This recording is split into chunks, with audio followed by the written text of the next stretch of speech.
All right, welcome to the channel. I'm hoping this will be a place where we can exchange tips and ideas about all things autism and help each other out also, as well as like a support system for each other. So if you clicked on this video,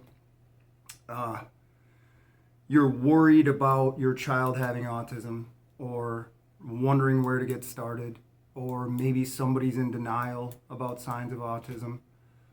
So if you clicked on this video, you've probably already Googled some signs and you have some concerns, or you're concerned about another child that's in your life, whether it be grandson, granddaughter, niece, nephew, whatever it is. So some of the signs, I'm sure you already know some of them, but speech delay, lining up objects, toe walking, missing milestones, all of these things when they're little. So the first step is an ASD diagnosis, but before that, let's talk about denial. So when you have a child that's showing these signs, a lot of people like myself were in denial for a long time and just thought, oh, they're behind, they're just delayed a little bit, they'll catch up, these kinds of things. And dealing with that is tough. I think it's harder for men. I'll do a separate video on that, just because of the way we're raised and the way that we tackle parenting. So anyway, the only way out is through. So a lot of times we have expectations, hopes, dreams for our children, even during pregnancy and when they're little, whether it be a little boy and teaching him baseball and all these things. And so when we see these signs of autism, these dreams are lost and we have to adapt. So just like with anything else in life, you have to go through loss. It is a loss, right? And you have to adapt. You have to go through these stages, all those stages of loss, including denial, and then eventually getting to acceptance. And then once you get to acceptance, the work begins. You can start by getting an ASD diagnosis. That's the first step.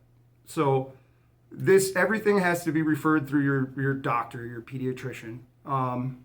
So you ask for a referral for an ASD diagnosis. A lot of times these can be done via like Zoom call or something like that. A lot of stuff, there's many different options on what to do, but almost everything's going to go through a doctor, and there's going to be plenty of appointments and all of this. First, you need that ASD diagnosis, and then that's when you can get started with things like speech therapy, occupational therapy, physical therapy, ABA. I suggest doing some genetic testing, seeing and then also sleep meds. Sleep is super important. If you need sleep meds, I'm doing a separate video on that where we'll go over different kind of tips and tricks that I found out with sleep. Sleep is super important, right? Because these kids, a lot of times they have a hard time sleeping. You may have noticed that. That might be one of the signs. And once you got to get sleep down in order for the other learning to take root, right? So yeah, like getting this diagnosis at first is key. All right. And you might still be in these lost stages, and that's okay. I mean, like I said, I went through the same thing. It's a lot to take in. And maybe you know somebody that is struggling with it. The best thing, still in denial. I've seen a lot of posts about people's spouses or partners. One parent accepts it, the other parent doesn't, is trying to use more discipline. We'll do a separate video on that. Discipline is way different with these kids, okay? We do something called redirection is what we do. You're not gonna spank the behavior out. These things don't work. They don't understand what's going on, right? They don't understand what they did wrong. They have an overwhelming need to do these things that they do, and sometimes they don't have, especially if you've got a non-speaker or non-verbal kid, they have this overwhelming need to do these things that they do, and they don't understand what they've done wrong, and a lot of times they don't have very good control over their body. So anyway, there's a book an early start for your child with autism. This book helped me a lot. The way to kind of accept, at least for me, getting to that acceptance stage was learning more about it. And another thing I wanted to touch on is sometimes they go into it in this book, sometimes it looks like these kids are dialed out, they're checked out, they're just staring off into space. A lot of what's in this book is trying to get them to engage through play and things like that. It's a completely different animal.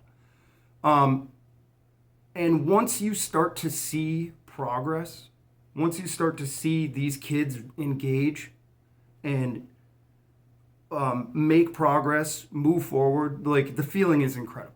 It's incredible. It's completely. I have an older daughter. My younger daughter is 5, nonverbal as of yet, but there's always hope. And the feeling that you get with progress with a neurodivergent child as compared to a neurotypical child, it's just completely different. Not completely different, but to me, it seems so much more incredible. And I want you guys to feel that, it's going to be a lot of work. There's a lot of hard work in there, but the payoff is amazing. And I understand how hard it is, I understand how hard it is, and it puts strains on relationships and all these things, and how nobody understands. And that's what we're doing here, is sharing tips, tricks, ideas, support for people who understand what you're going through.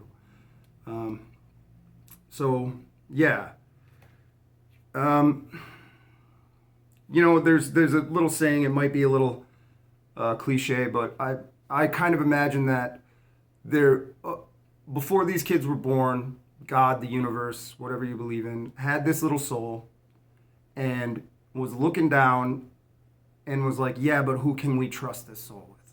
Who can I trust? And they gave them to us, guys. I'm not a medical expert. I'm not like a therapy expert. I'm no autism expert. The only expert I'm an expert on one particular little nonverbal child. Just like you're the expert on your kid. When they can't communicate what they need, you figure it out. And that's amazing. You should take credit where credit is due. It's great. Hopefully this helped. I don't know if anybody will even see this, but we're going to do more. We're going to keep going. We're going to do more. And I would recommend joining like Facebook support groups, nonverbal autistic kid support groups, autistic teenager support groups, whatever you have going on. And, just stick with it. Like I said, we'll do a separate video. We're going to do a separate video on toe walking. We're going to do a separate video on sleep, because sleep is huge. I'll see you guys in the next one.